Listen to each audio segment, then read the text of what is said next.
Bonjour à toutes et à tous et bienvenue pour cette nouvelle vidéo de... Avant de commencer ce petit florilège d'informations, eh bien je vais vous montrer ceci. Voilà.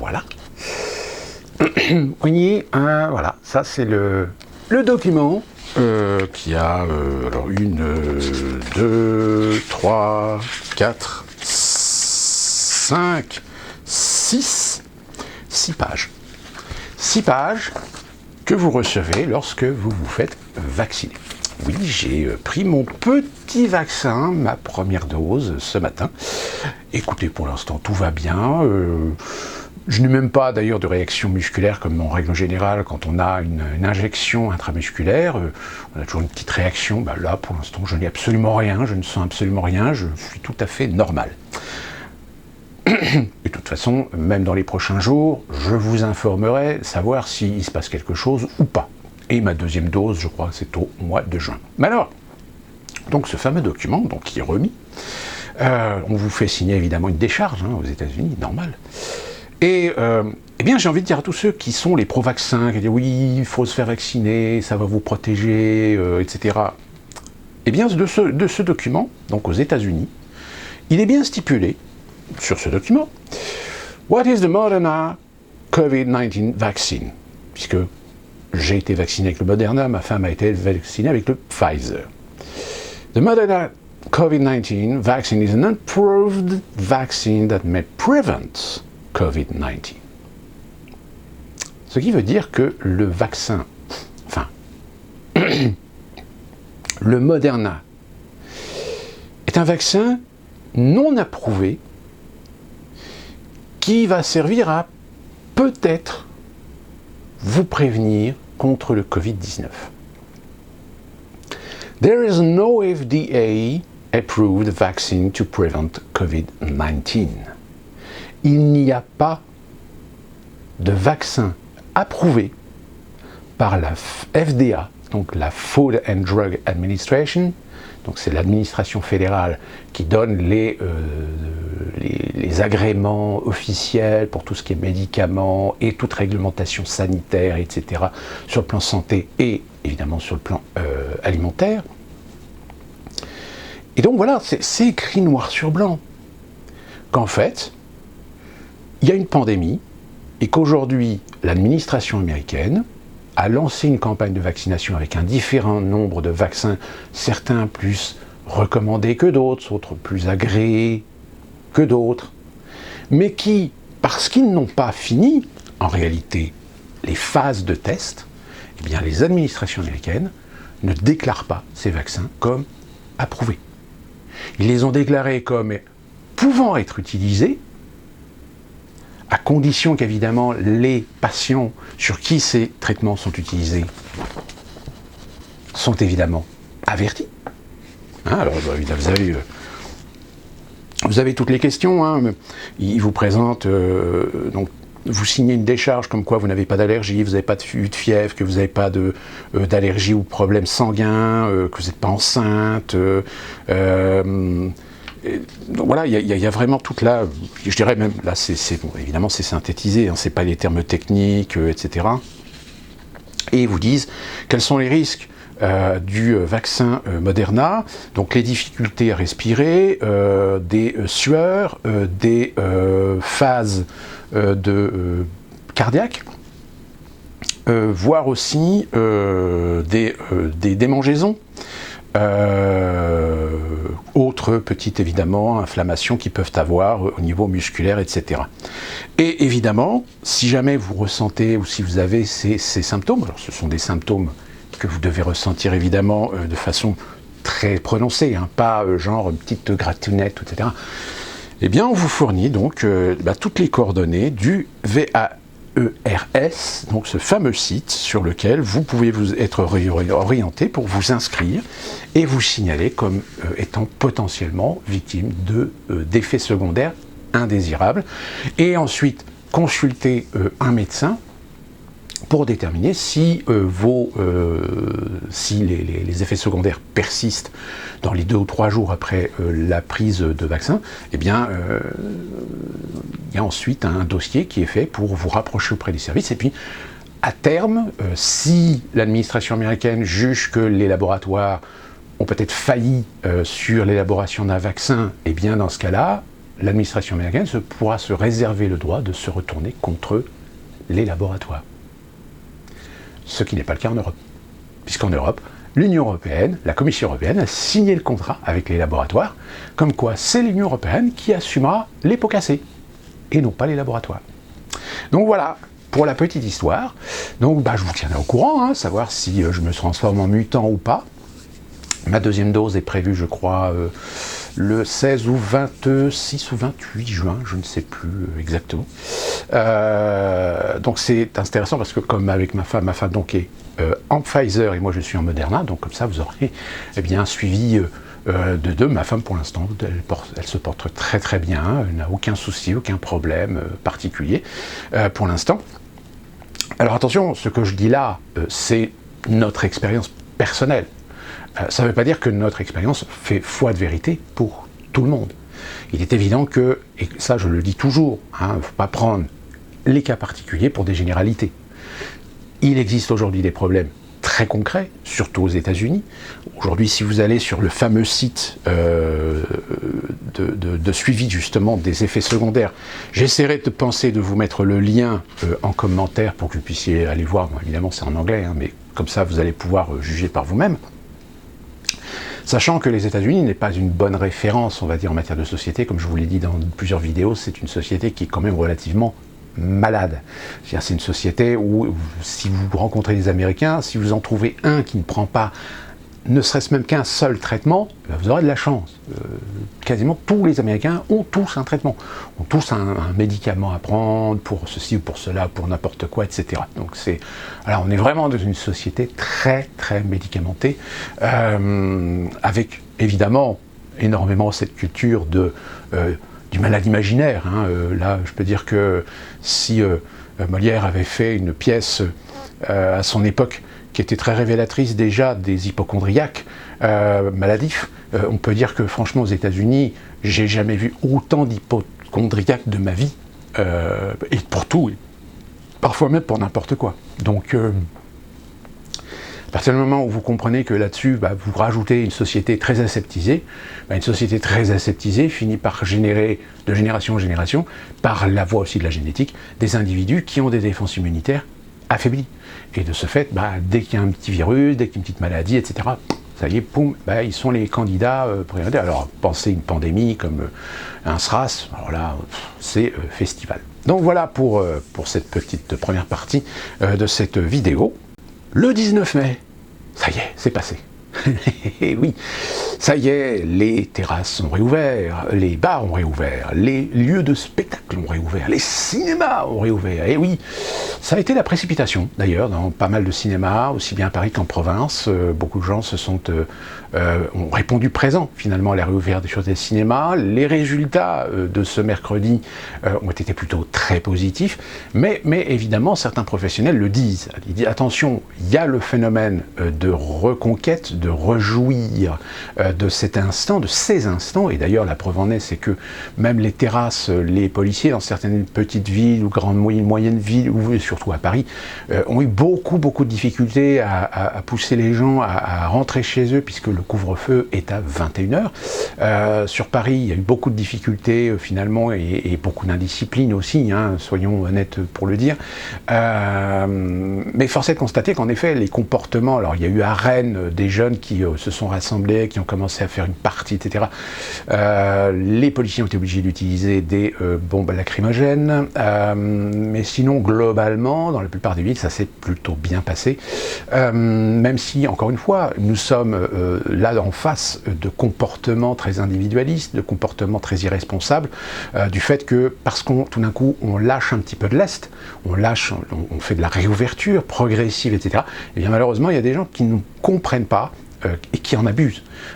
Quand on leur dit, voilà, ça y est, les terrasses sont ouvertes, etc., profitez, mais attention, couvre-feu à 21h, donc respectez quand même le couvre-feu, etc. Et ben non, il y en a, ils en ont strictement rien à cirer, donc ils abusent. Ils abusent des... Alors, On peut être d'accord, pas d'accord sur le comportement. Ça peut être considéré comme un comportement de provocation, un comportement qui est tout à fait intrinsèque à la culture française, liberté, liberté individuelle, se passer des contraintes, etc. Ce qui est tout à fait vrai, hein, soyons honnêtes. Quand on est français, on a aussi nos petites parts particulières culturelles qui fait que, d'ailleurs, très souvent, beaucoup d'étrangers trouvent que nous avons un petit peu ce petit côté très indiscipliné, un petit côté assez latin, dirons-nous. Et donc, de ce fait, j'ai envie de dire, alors évidemment, tous les acteurs, les acteurs économiques, peut-être ont retrouvé le sourire, quoique, même s'ils ne sont pas en potentiel à 100% d'activité. Les bars ne pouvaient ouvrir que les terrasses, les cinémas ne pouvaient vendre que 30%, 35% de capacité de leur cinéma. Donc au niveau des chiffres d'affaires, si vous voulez, c'est pas du tout viable. Disons qu'en réalité, ce 19 mai est plutôt une remise en route, un amorçage de certains acteurs économiques, mais qui pour l'instant ne vont pas véritablement tirer profit et ne vont pas tirer les chiffres d'affaires nécessaires, d'autant plus que si on coupe demain les aides parce qu'ils ont réouvert, je pense qu'à mon avis, d'ici la rentrée, va y avoir une hécatombe de faillite. On verra au mois de juin comment les choses vont évoluer. Est-ce que fin juin, nous allons avoir des bons chiffres, des bons résultats, une baisse de la contamination pour permettre à tous les acteurs de retrouver 100% de potentiel d'activité? C'est la question. Ici aux États-Unis, on voit des accélérations de réouverture, etc. Comme je vous l'ai dit, normalement, ce week-end, je travaille. Je vais retrouver mon travail à peu près plus d'un an, même si la réorganisation va être complètement différente de ce que l'on a pu connaître. Donc on verra, on va s'adapter. Il y a aussi le problème que, pour l'instant, comme je vous l'ai dit en précédente vidéo, il y a certains États qui commencent à vouloir couper un petit peu dans les chômages, etc., pour pousser les Américains à retourner au boulot. Et j'ai pu constater également que pas mal d'entreprises, pas mal de fonctions, les salaires ont légèrement augmenté. Je rappelle, le taux horaire moyen fédéral est de 7,23 $, je crois, qui est appliqué dans presque la moitié des États. Les autres moitiés, soit ils ont décrété des taux horaires beaucoup plus bas, comme c'est le cas par exemple de la Géorgie. La Géorgie, elle pratique un taux horaire minimum de 5%, de 5 $, pardon, et contrairement à la Californie ou l'État de New York, où là, évidemment, le niveau de vie est beaucoup plus élevé, beaucoup plus cher, donc ils ont un taux horaire qui est aussi entre 12, 13, 14 $ de l'heure pour pouvoir permettre justement aux gens quand même de s'y retrouver, même si c'est pas encore suffisant au vu de la fiscalité de ces deux États en particulier. Mais à savoir, petite anecdote, c'est que même si dans un État, par exemple, je prends l'exemple de la Caroline du Nord, elle est calée sur le taux horaire fédéral de 7,23 $. Mais il existe des exceptions selon certains secteurs d'activité, et qui ont le droit de payer plus bas que le taux horaire normal. Ils ont le droit de payer 30% de moins que le taux horaire normal. C'est par exemple les serveurs ou les hôtes, comme on les appelle. C'est-à-dire que dans les restaurants, c'est pas comme en France, vu qu'en France le coût de l'emploi est très élevé par rapport aux États-Unis, là où dans un restaurant en général, le serveur sert à la fois d'accueil, de placement, de prise de commande et vous sert les plats. Ici aux États-Unis, vous avez des fonctions différentes. Vous avez un hôte qui vous accueille, qui prend les contacts, qui prend les réservations. Vous avez un accompagnateur, c'est quelqu'un qui va vous accompagner à votre place. Vous avez un serveur qui lui va prendre vos commandes, vous donner conseils, etc. Et vous avez des runners, ce qu'on appelle les runners, c'est-à-dire ce sont des gens qui viennent vous servir vos plats. Ce n'est pas le serveur, même s'il y en a qui le font, mais voilà, c'est les structures en général qu'on voit dans les restaurations, dans la restauration en règle générale aux États-Unis. Donc vous voyez, c'est générateur d'emplois. Mais évidemment, ce sont des emplois très sous-payés. Et en règle générale, c'est pour ça que le pourboire est très important dans ces secteurs d'activité, parce que les pourboires font quasiment presque 60 à 70% du salaire journalier des serveurs, sur lesquels d'ailleurs ils payeront évidemment des taxes. Hein, les pourboires sont déclarés, hein, contrairement à ce que certains pensent en général. Je rappelle, en France, le pourboire existait jusqu'en 1976 ou en 1976. Ils se sont rendus compte que les pourboires étaient très difficilement déclarés, et donc on a décidé tout simplement, dans les secteurs d'activité où le pourboire était pratiqué, eh bien d'intégrer une moyenne de pourboire, et on l'a intégré dans un salaire brut.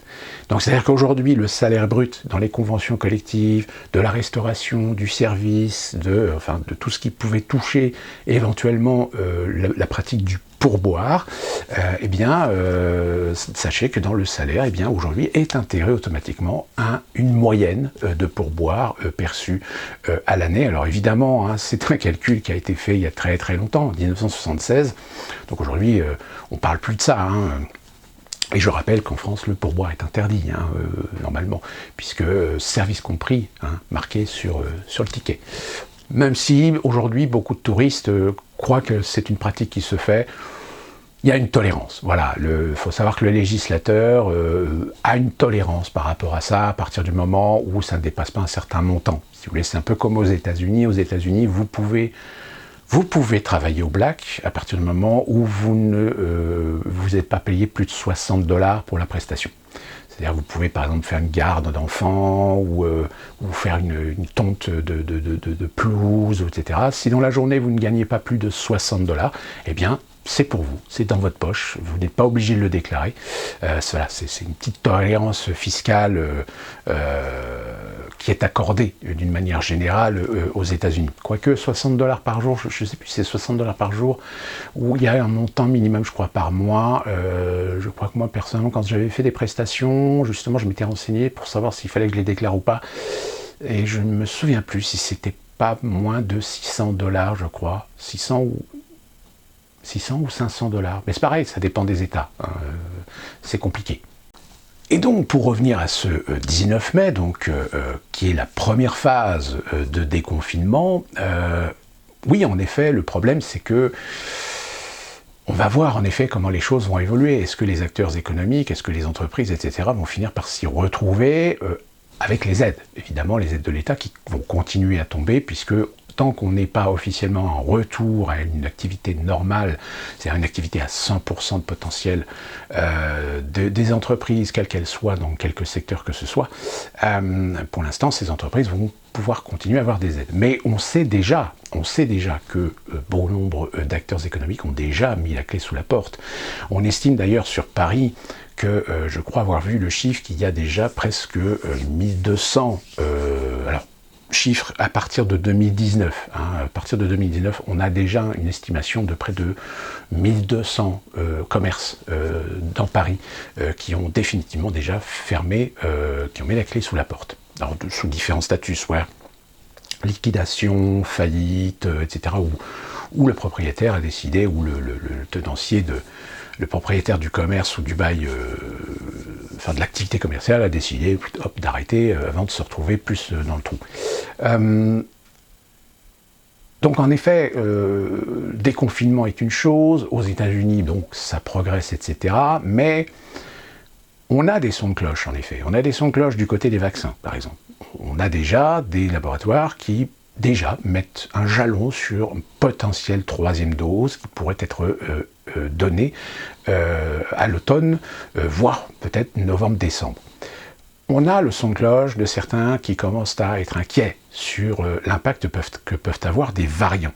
Comme je vous l'ai dit au début de la vidéo, hein, les laboratoires, surtout aux États-Unis, le législateur a bien imposé le fait de bien démontrer, de bien écrire, de bien faire prendre conscience aux vaccinés que c'est un vaccin, mais un vaccin qui est toujours en expérimental, qui est toujours en phase 3 ou 4, suivant les vaccins, de la situation. Donc, ça veut dire qu'il va y avoir un suivi, il va y avoir une évolution de la chose,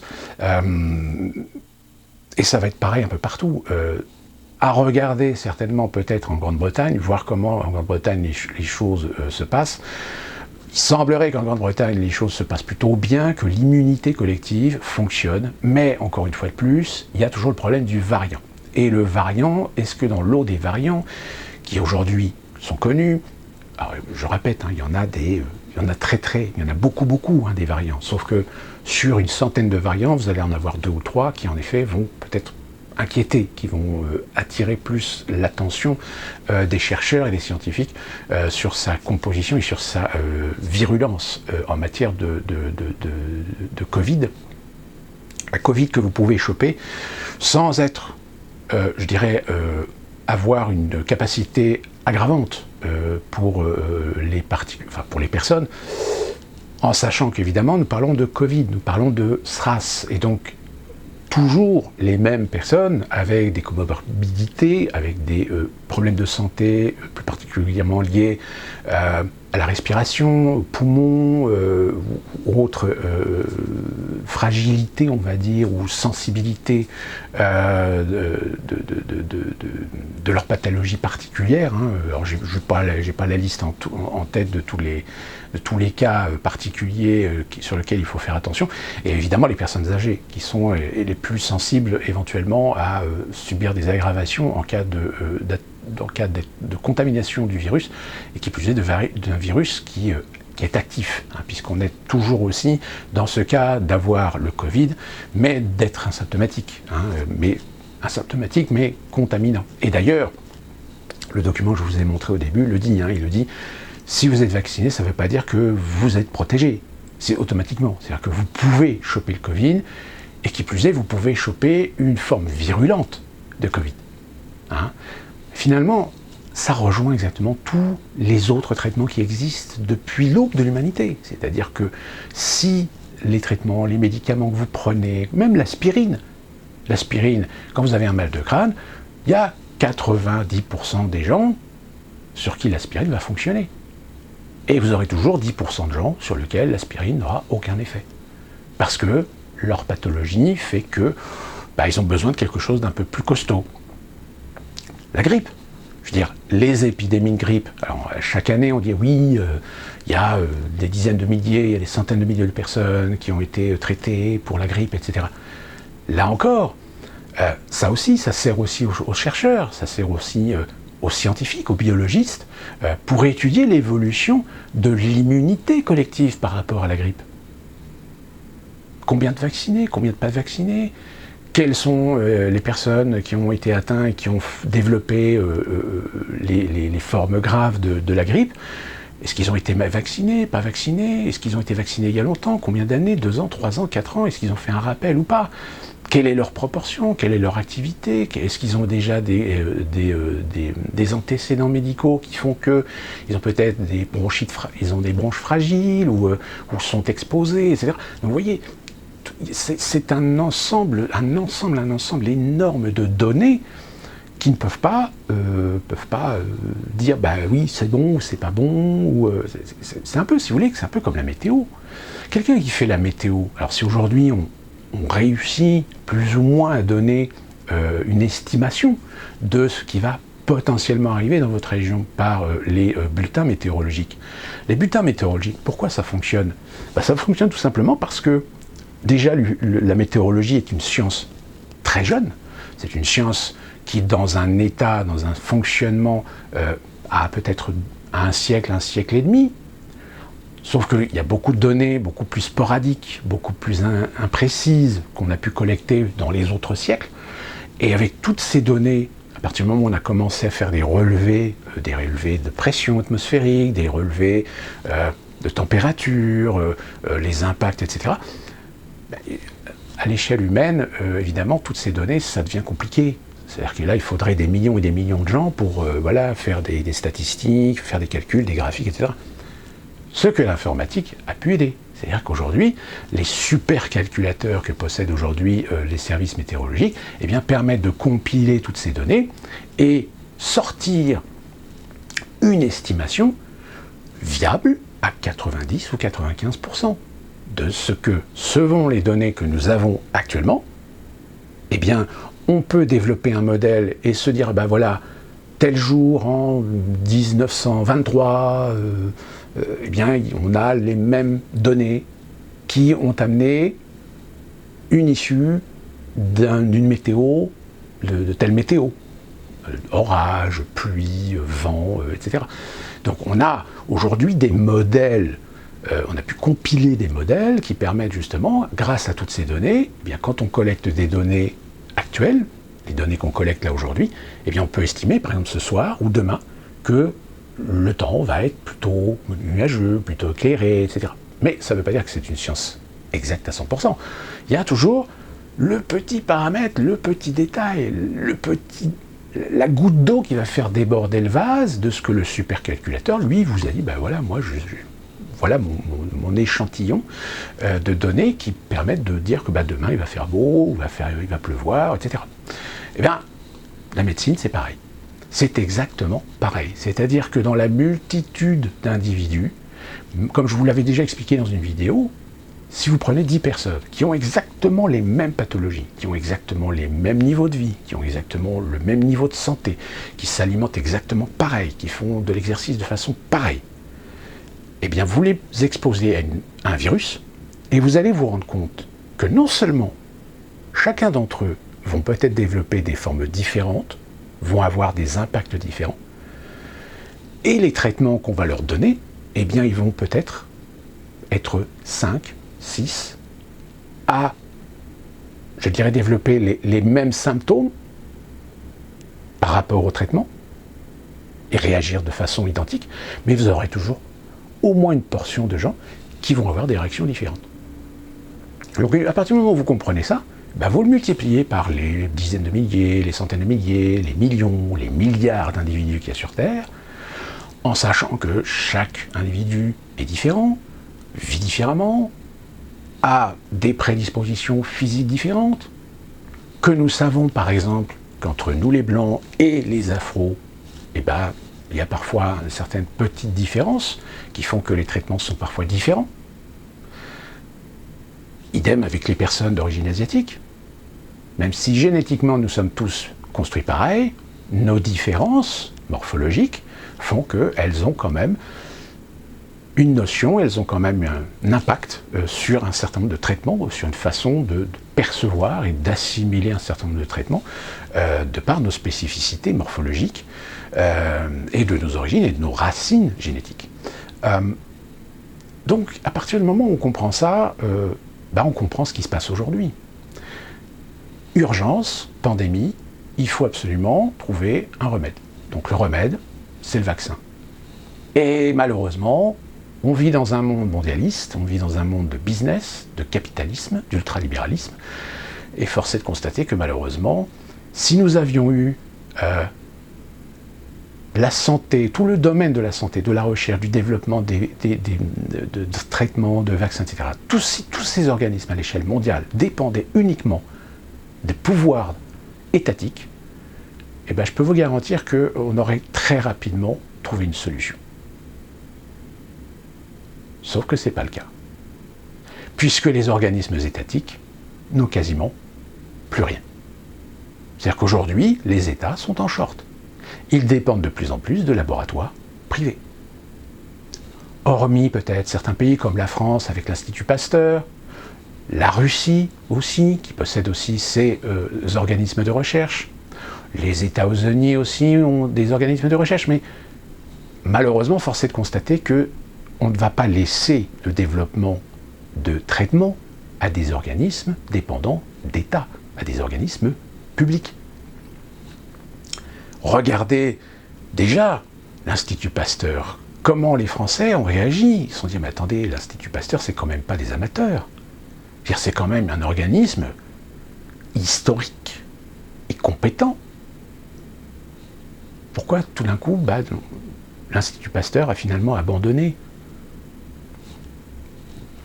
Elle a abandonné parce qu'elle n'a pas les mêmes moyens, elle n'a pas les mêmes outils, elle n'a pas les mêmes pressions que les laboratoires privés.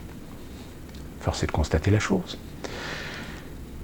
Donc ce problème des vaccins, on va en entendre parler encore toujours jusqu'à 2022.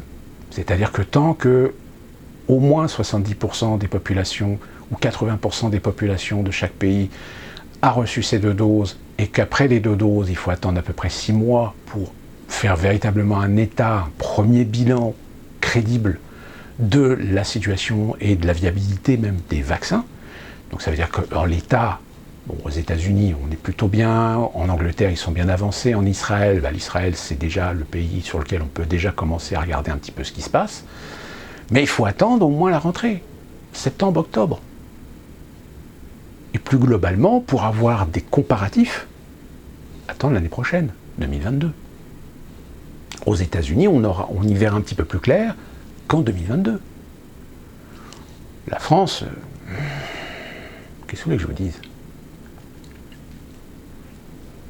Hein ? Comme l'a dit très justement Dupontel, qui passait récemment pour refaire un petit peu la promotion de son film, d'ailleurs je vous invite à le voir, c'est un très très beau film, qui a Dieu les cons.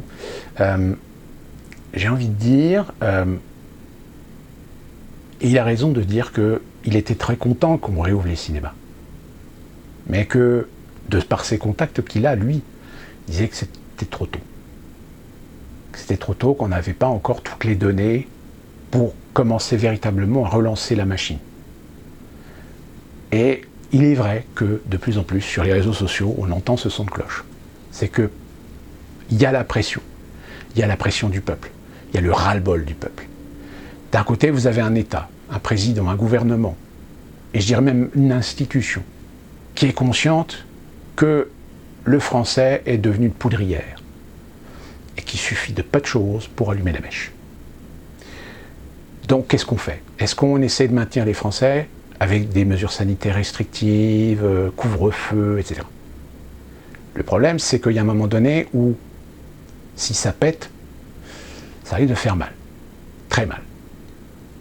Quand je dis ça risque de faire très mal, c'est-à-dire qu'à la fois des gens vont se retourner contre le système, vont se retourner contre les institutions, contre la représentation de l'autorité de l'État, mais aussi certaines communautés vont se régler leurs comptes entre eux.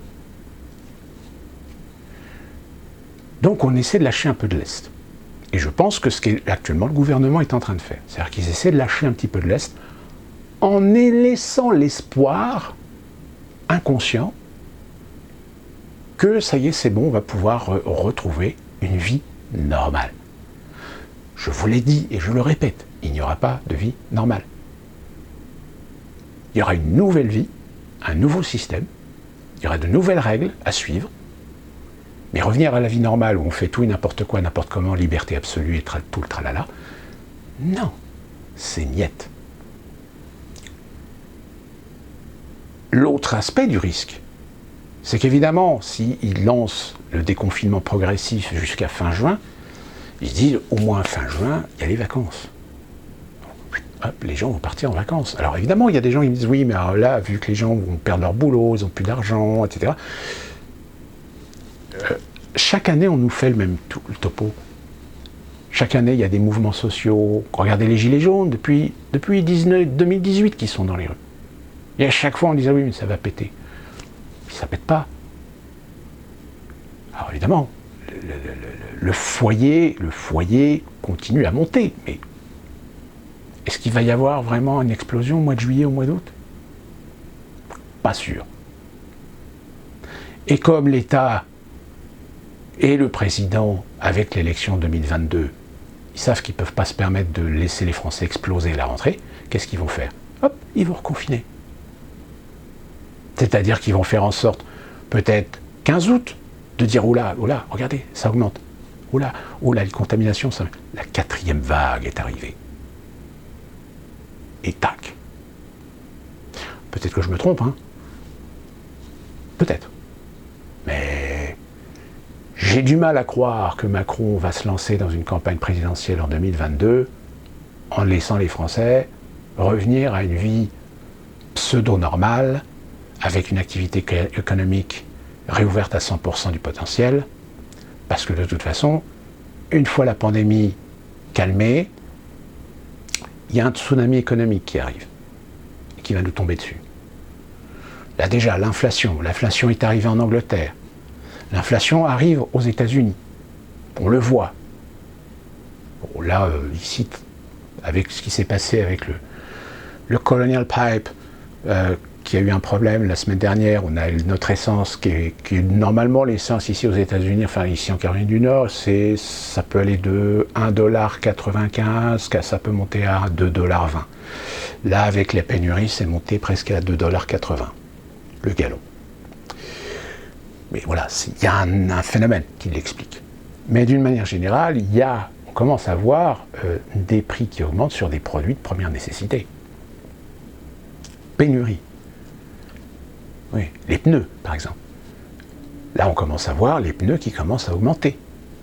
Ah oui, les pneus, comme on n'avait pas de pétrole, le caoutchouc, pétrole, si, fonctionne. Donc, c'est quand même, c'est une expérience assez intéressante de voir avec ce qui s'est passé la semaine dernière avec le Colonial Pipeline. Je rappelle, pour ceux qui n'ont pas suivi, c'est en fait le système de distribution d'un pipeline qui part du Texas jusqu'au New Jersey. Le système a été hacké, le système a été piraté, donc ils sont tombés en panne, sauf qu'ils n'ont pas réussi à relancer le système a été bloqué, et ça a mis 2-3 jours avant qu'ils réussissent à reprendre la main sur le système. Sauf que pendant 2-3 jours, il n'y avait plus de pétrole. C'est-à-dire que le pétrole n'alimentait plus les raffineries jusqu'au New Jersey. Et donc, on a vu les Américains se précipiter dans toutes les stations, etc. Bon, là, maintenant, ça y est, c'est reparti. Mais c'est très symbolique de voir le mouvement de panique que ça a généré en seulement 2-3 jours. Et là, l'impact, c'est qu'on a des produits où il y a pénurie parce que la chaîne a été en rupture. C'est-à-dire que ce sont des produits qui soient produits matières premières, soit emballage, soit plastique. Ça a manqué puisque ça fonctionne avec du pétrole, le plastique. C'est fabriqué avec du pétrole. Donc, tout ça pour dire que soyons prudents, parce que je ne sais pas si véritablement les Français vont se réveiller pendant l'été. Je pense que pendant l'été, il y en a qui vont vouloir essayer de retrouver du boulot, qui vont vouloir essayer de préserver leur patrimoine, qui vont essayer de se sortir les doigts du cul pour se sortir de la merde peut-être financière dans laquelle ils sont. Mais c'est clair qu'il y a des gens qui vont se retrouver sur le carreau. Le problème, c'est que les gens qui vont se retrouver sur le carreau, ils sont isolés. Ils sont disséminés un peu partout en France. Les gilets jaunes, en effet, peuvent être rassembleurs, mais comme je l'ai dit, le problème des gilets jaunes, il n'y a pas de leader. Il n'y a pas d'organisation, il n'y a pas de colonne vertébrale. Ce sont des petites entités un peu partout. Donc ça ne peut pas fonctionner. Et puis en plus de ça, on va commencer aussi à rentrer dans la guerre politique de la campagne présidentielle. On le voit bien. Là, il y a 1 ou 2 jours, il y a eu la fameuse manifestation des policiers. Il y a un certain nombre de personnalités politiques qu'on a vues, etc. Alors là, sur les réseaux sociaux, ça a secoué dans tous les côtés. Oh, regardez Zemmour, oh, regardez la salle, oh, regardez... Donc ça veut dire quoi? Ça veut dire police, extrême droite, facho, amalgame, étiquette. Ils ne peuvent pas s'en empêcher. Ils ne peuvent pas s'en empêcher. Donc du coup, ça fait des débats complètement stériles sur les réseaux sociaux. Et ça démontre encore plus la fracture idéologique qu'il y a aujourd'hui entre un certain nombre de Français. Vous avez des Français qui sont complètement à côté de la plaque. Là, on a encore eu le droit à une photo d'un bébé, parce que les migrants... le Maroc a voulu punir l'Espagne d'avoir accueilli, je crois, un opposant marocain qui s'est fait hospitaliser en Espagne. Donc le Maroc, pour se venger, ils ont lâché, je ne sais plus combien, 1500, 1800 migrants. Et parmi eux, ils se passent à Lampedusa, c'est-à-dire que il y a la barrière qui est sur le rocher, qui délimite la frontière, et en fait, les gens se jettent dans la mer pour contourner et passer de l'autre côté. Sauf que le problème, c'est qu'évidemment, il y en a certains qui sont avec des femmes et des enfants, et dont un bébé. Donc un bébé qui a été, évidemment l'image. L'image, là, le bébé dans l'eau, etc., il a fait se noyer, etc. Là, vous avez tous les naïfs, tous les hypersensibles qui remuent la queue sur les réseaux sociaux. Oui, c'est dramatique, oui, c'est ignoble. Mais attention, c'est instrumentalisé. C'est fait exprès. Si on vous montre cette photo-là, c'est justement pour que vous réagissiez, pour que vous perdiez toute notion, tout relativisme par rapport à la situation. Et du coup, c'est les mêmes qui viennent nous emmerder sur les réseaux sociaux, avec leurs bonnes pensées, avec leurs arguments humanistes, droits de l'homiste et compagnie, et qui deviennent de plus en plus hargneux. Tellement hargneux que il suffit qu'ils voient Zemmour à la manifestation des policiers pour que ça y est, tout de suite, tous les policiers qui étaient là, ça y est, c'est de l'extrême droite. C'est des fachos. Oh, là. Sauf que moi j'ai répondu une fois sur un, j'ai dit mais de toute façon, c'est le plan. Destruction des services de fonction publique. C'est inscrit dans la GOPE, les recommandations de la Commission européenne. Ouvrir du marché, y compris dans la sécurité. Ouvrir le marché à des entreprises de sécurité privées. Donc pour accéder à ce marché, il faut détruire l'existant. Donc comment détruire l'existant si ce n'est budgétairement, mais aussi au niveau de la crédibilité. Donc laisser œuvrer des individus qui ne devraient pas être dans la police, voire même intégrer des gens qui ne devraient pas être dans la police, qui n'ont pas la carrure, ni l'ambition, ni le profil psychologique. Donc, en plus derrière, vous rajoutez toutes les idéologies antiracistes, antidiscrimination, etc. Oui, qu'est-ce que vous voulez que je vous dise ? Le politicien est complice. Le politicien est traître. C'est comme aux États-Unis, c'est pareil. Là, vous avez, je ne sais plus dans quel État, un gouverneur a décidé de légiférer sur la participation des transgenres dans les compétitions sportives et plus particulièrement féminines. Parce qu'il y a beaucoup d'universités aujourd'hui où des jeunes étudiantes sportives, qui font des sections sportives, se plaignent parce que depuis que ces universités accèdent des transgenres, eh bien, elles ne gagnent plus rien. Elles ne peuvent pas gagner. Il y a un déséquilibre métabolique évident, mais non, c'est un transgenre. Donc il a parfaitement le droit. Donc s'il se considère comme fille, il a le droit d'être dans les compétitions sportives féminines. Ouais, sauf que le mec, il fait 90 kilos. Enfin, le transgenre fait 90 kilos avec une masse musculaire qui est parfois 2 fois plus importante que les pauvres gamines qui, elles, essayent avec un entraînement rigoureux, faire du sport 2, 4, 5 heures par jour, etc. Comment voulez-vous ? Elles n'y arriveront pas. Elles ne pourront jamais arriver à un niveau physique de ces transgenres. Bon, il y a un gouverneur qui a dit non, stop, on arrête les conneries. Oh, alors là, vous avez toutes les associations qui lui sont tombées dessus, etc. Enfin, là, les woke. Là, je peux vous dire qu'aux États-Unis, les woke, ils commencent à partir en vrille, mais grave. Ça va tellement en vrille qu'à San Francisco, ils commencent à se rendre compte que vous avez des enseignes qui commencent à fermer des boutiques. Parce qu'ils en ont marre. Parce que ça devient du délire, ça devient n'importe quoi. Bon, et bien ça, malheureusement, en France, il y en a qui poussent le bouchon pour que ça en arrive à là. Je te donnerai l'exemple de ma ville natale à Rouen, où évidemment, là, on a célébré la journée LGBT, des droits, etc. Ils ont eu la super idée sur la mairie de tendre une bâche, avec le texte très consensuel, évidemment, la municipalité de Rouen supporte le mouvement LGBT pour l'intégrité, le respect, l'égalité, blablabla et compagnie. Mais alors, ils ont osé un truc, c'est-à-dire qu'ils ont mis un drapeau, et le drapeau, donc ils ont mis les couleurs LGBT, mais ils ont intégré le petit triangle sur le côté gauche, c'est bien qu'en fait, on a l'impression de voir le drapeau palestinien. C'est-à-dire qu'ils ont apposé la cause palestinienne sur le mouvement LGBT. Non mais je vous dis, ils sont tarés. Ils sont à côté de la plaque. Non seulement ils sont à côté de la plaque, mais en plus de ça, ils ne se rendent pas compte que, à vouloir défendre avec un tel fanatisme des communautés, ils vont générer un autre racisme. Ils vont générer une autre haine. Ils vont générer une autre discrimination. C'est la discrimination contre les gens normaux. Les gens qui n'ont pas un avis particulier contre l'homosexualité, contre les transgenres, etc. Et qui, à la limite, s'en foutent à partir du moment où les gens sont heureux comme ils sont. Le reste, ils s'en foutent, mais royalement.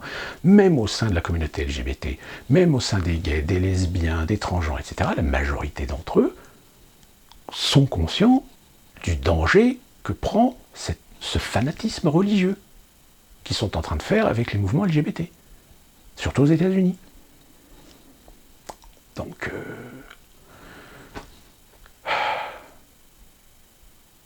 j'ai envie de dire, pour cette vidéo, j'ai envie de mettre le titre « Le monde est fou ». D'ici là, qu'on se retrouve pour une prochaine vidéo, bah écoutez, profitez du printemps, de certaines portions de liberté restituées. Petite information pour vous, vous vous souvenez, l'un d'entre vous m'avait posé une question si j'avais l'intention de créer une autre chaîne. J'avais parlé d'une chaîne que j'avais l'idée de créer depuis très longtemps, qui s'appelait Living in America. Eh bien, c'est fait. Living in America est créé. Donc, vous trouverez le lien sur la page principale de cette chaîne. Vous avez le bandeau qui se trouve en haut, et juste sur le côté droit, vous avez un petit signe, un petit lien qui existe avec marqué dessus Living in America. Donc, vous cliquez dessus et vous accédez directement à la chaîne. Alors, pardonnez-moi, pour l'instant, il n'y a que très peu de vidéos. Une petite vidéo de présentation, etc. Là, j'ai tout un travail de remontage à faire de certaines vidéos avec des shorts, des shortcuts, des cuts que j'avais fait il y a peut-être quelques années, etc. pour essayer de mettre un petit peu de contenu pour l'instant. Mais pareil, partagez cette vidéo, partagez l'autre chaîne, partagez cette chaîne, cliquez, abonnez-vous, petite cloche, pardon. Et nous, on se retrouve très prochainement pour une prochaine vidéo. Je suis en train de travailler sur la vidéo d'Atali. Je n'ai pas encore travaillé sur la vidéo, sur le bouquin dont je vous ai parlé, parce que je n'ai pas toujours reçu le bouquin que j'ai commandé, mais il faut que je commence à le lire pour pouvoir commencer à en parler. Et voilà, pour l'instant, bon courage.